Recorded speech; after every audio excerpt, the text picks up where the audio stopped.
OpenSea, Dune Analytics. No one cared about these companies for a long time. Both of those teams, they just built through it. They really had grit and tenacity. The lesson we applied there was just like to really understand founders' motivation mattered a lot. Welcome to 023 Podcast, where we interview the emerging founders in the Web3 ecosystems. We'll talk about how they got started, what they learned along the way, and we'll transform their stories into actionable insights. We're your co-host. I'm Kaz. I'm Kevin.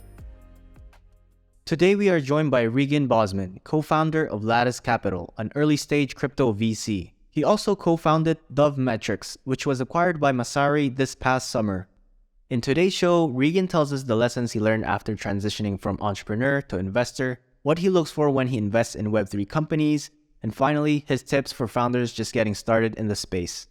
To start, Regan begins by describing his career journey from employee to investor. I'm Regan. I'm one of the founders of Lattice. We're an early stage crypto venture fund. My journey into this space, I grew up in New York and I was working kind of in tech jobs out of college and was fortunate to get a job on the deal team at AngelList. And so I moved out to San Francisco at the start of 2016. I don't think I knew what crypto was but at AngelList, there were a few people like Naval Ravikant, the founder. And then we spun out CoinList about a year and a half after I joined. When I started talking to the people at AngelList who were leaving to spin out CoinList, it really felt like there was just a much more like blue ocean opportunity to really build something new. Crypto had these ICOs. There were all of these kind of like really new methods to form capital. I was really excited to join. And so I jumped over as the first employee. And I spent about 3.5 years there, kind of working across a large part of the business, but mostly working a lot with our customers who were mainly layer one blockchains, helping bring those networks to market. And then I left CoinList at like the beginning of 2021, was kind of just consulting for crypto projects. I really wanted to work with more early stage teams, really work on more crypto native problems. Like once CoinList hit a certain scale, I think a lot of the challenges there were business challenges that were a little bit less unique to crypto. And then about 6 months of just like working by myself, ideating, me and Mike, who I worked really closely with at CoinList, kind of got Lattice off the ground. And we raised our first fund in summer 2021. Mostly after leaving CoinList, I'd been building this side project called Dove Metrics. Basically, Crunchbase for crypto is like a pretty good way to think about it, but really just found that there wasn't a good way to just track the fundraising events going on. And for whatever reason, all of the newsletters, term sheet, Crunchbase, strictly VC that track this market and venture, I'm not actually sure why their crypto data was so bad, but me and Pierre, who I now work with at Lattice, basically just kind of built it was initially just like a spreadsheet, and then it was like a Airtable inside of a website, but really kind of built the best place to track fundraising rounds, and then had this newsletter where once a week we would just announce them, and that became the best place to get that data. And then we sold that business to Massari this past summer. Next up, we'll hear about the acquisition process of Dove Metrics. We had known the team there for a while. I knew Ryan Selkis a bit, and they built a really compelling data business around like on-chain data, governance modes that are happening. Definitely like a more full product than what we had at Dove Metrics. It was a pretty like natural partnership. At the same time, our main focus was running Lattice, and we kind of explored a number of ways to like use the distribution list for Lattice branding, kind of just like trying to like integrate it into the fund. But ultimately, it just felt like that data should be done by a neutral party, right? We felt it made sense to kind of offload it and, give it to a partner who was able to take it to its full potential. When Regan made the career transition, he tells us there are some similarities with being an entrepreneur and investor. He dives into this further. Part of the reason we started Lattice is there were just very few crypto funds where the partners or people on the investing team had ever worked in the space. You look at traditional venture and, a lot of GPs at top funds, they were engineers or product managers or operators at big companies. Like they had this entrepreneurial or operational experience, and presumably that kind of drove how they invested. And you just didn't see that in crypto. I think part of it is it's a very early industry. And so it's not like there's that many companies where you could have really built a long career. And so Mike and I felt like the experience we had at CoinList was valuable to entrepreneurs. And I think there's two angles to that. We felt we just had some empathy that I think founders resonated with. We didn't come in on this like silver horse from finance. We had really just been kind of grinding in this space. The second was, the kind of content of what we were doing at CoinList was both building out a traditional company in the sense that Mike was doing a lot of closing deals CoinList did, really this enterprise sales process, which that's existed for a long time, but crypto is weird, right? Sometimes you're selling into DAOs, you got to get community input. It's a little bit different. There's not many people who had, and so we felt like that content was valuable to founders. We'd also worked with a lot of teams on their token launches. I think the biggest lesson coming into Lattice was less about our experience specifically and more just what we had seen from our angel investments. And our view is really that any meaningful company in the space is going to have to build through multiple cycles. These markets, they go up, they go down, right? You're very unlikely to build something really meaningful. Like you start it in a bull market, you launch it in a bull market, it gets big in a bull market. It's just like not enough time. Some of the teams we've been really fortunate to work with from angel perspectives, like OpenSea, Dune Analytics, our view is like no one cared about these companies for a long time. OpenSea's addressable market for honestly 2 or 3 years was probably like 500 people. And Dune, like every investor had said no to those guys. Just really, and both of those teams, they just built through it. They really had grit and tenacity. The lesson we applied there was just like trying to suss that out and really understand founders' motivation mattered a lot. And we're always going to be wrong some percent of the time. And now there's 4 of us total. We have these 2 funds. There's about 60 portfolio companies. So there's that experience. And then there's the investing side. I think really the biggest difference is just, day to day, it's a little bit less stressful than running a company, right? You really need to see whether or not a fund is going to do well. And so I think that's hard for us, having only been doing this for a year and a half. Like that uncertainty is just challenging.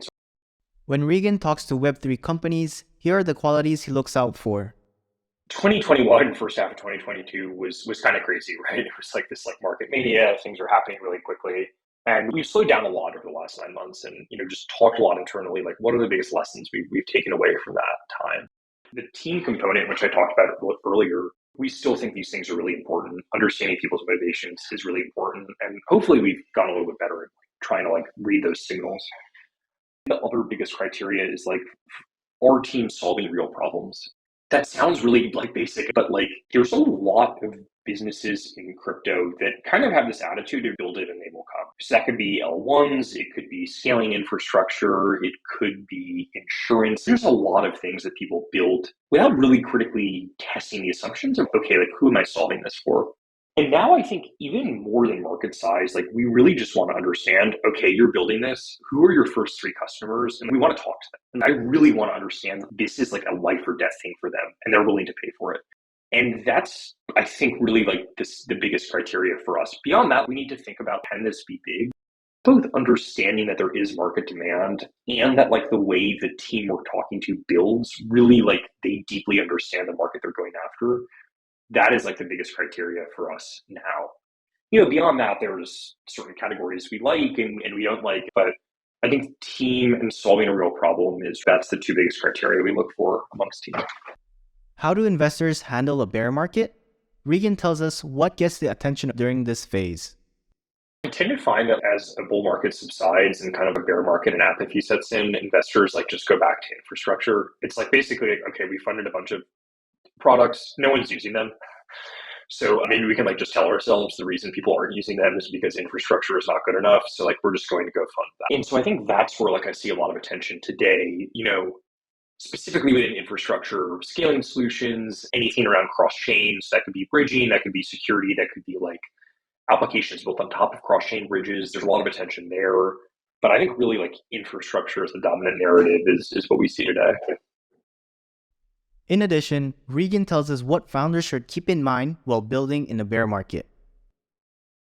Setting up your company to survive, I think, is the biggest thing we talk to with founders. Keeping 2 to 3 years of runway, being cognizant that these markets can shift pretty quickly. That's really the biggest thing. If you're selling into DeFi companies, you're selling into NFT projects, right? There's a lot of markets that are just not growing. And so I think being really honest about what is working and what's not is good for companies. I kind of mentioned companies solving real problems. I think for us, just finding a really specific niche market that you can serve very well and there's real demand for today, that's where you've seen companies, I think, do well and grow. I don't know that any of this is rocket science or super new, but that's kind of how we've been guiding companies in the bear market. The next topic we talk about is Regan's advice for founders just getting started in the Web3 space. One is deeply understanding your market. Crypto is weird, right? There's a lot of weird incentives. Why do some of these L1s like trade at insane valuations? Why is there so much money flowing into ecosystems? Why are these people excited about Solana? These people excited about Polkadot? Even like I think deeply understanding your market from first principles makes a lot of teams just don't do that. They kind of end up then just like chasing this dream that when the music stops and the bear market starts, right, actually turns out it's just not there. That's really the biggest thing we've seen for teams. I'm going to sound like a broken record, but just really trying to identify a really simple pain point and trying to solve that very well. I think you look at how a lot of traditional software companies got started, right? And we use Slack as an example. Essentially, they were building a game and they needed a way to communicate internally. They were just solving a problem they had. It wasn't like, okay, this is how everyone on Earth is going to communicate, right? It's just like, hey, we have this problem. We know it's a real problem. And we are going to start by solving that. There's been too much of just build it and they will come, or build it with this market's not here today. We think it'll be there in a year. There's been way too much of that in crypto versus just like deeply understanding, okay, like these are the market participants. These are their top 3 problems. And like, this is the one we can solve. And so we're just going to like work very closely with them, iterate with a few design partners and really solve that. It's safe to say many builders and founders would like to know what's the next emerging topic in Web3. Regan tells us 2 categories he's particularly interested in. 2 categories we've been excited about that I think are still pretty nascent. One is kind of token incentivized physical infrastructure networks. So you look at something like Helium as probably kind of the biggest example. We've been spending a lot of time in this category where I think, the big unlock is that kind of tokens as an incentive to bootstrap the supply side of these marketplaces. It's still early and like there's not a ton of demand for any of these products. So there's a lot that's not working, but I generally think it's a pretty interesting design space and we've seen some really exceptional teams going after it. I've been spending a lot of time in kind of just like Web3 consumer. I generally think like some of these Web3 marketing tools like Galaxy and Layer 3 and I think we're starting to see some really interesting consumer experiences enabled by crypto. I think starting to see some really interesting things happening in Web3 consumer. And I think what gets me excited is that I think you have this kind of protocol level flywheel where if 1 or 2 of these products start to work at scale, you just like expand the user base of people with wallets and it kind of makes all the other products more useful. So I think there, like we could see, that category grow a lot, even if only like 1 or 2 apps really hit kind of some scale. To wrap up, I asked Regan what's next for Lattice and what's next for him. What's next for me is Lattice. I mean, Mike and we are doing what we want to be doing. This is our focus. For the fund, it's really the same and like a lot more. On the same side, all we want to do is early stage investing in crypto. And it sounds really simple, but I think it's actually very different than how a lot of funds have scaled in the space. We have a small team. We're 4 people today. Maybe we'll be 5 or 6 by the end of the year.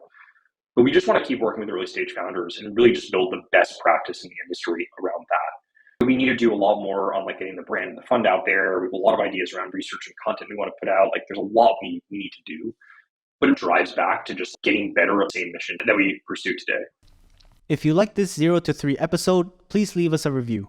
We're just starting out, so every review really helps. Follow us on Twitter at ZipsyCom if you don't want to miss an episode. That way, you'll be able to see every time a new show goes live. That's all from me today. Thank you for listening to this episode of 0 to 3.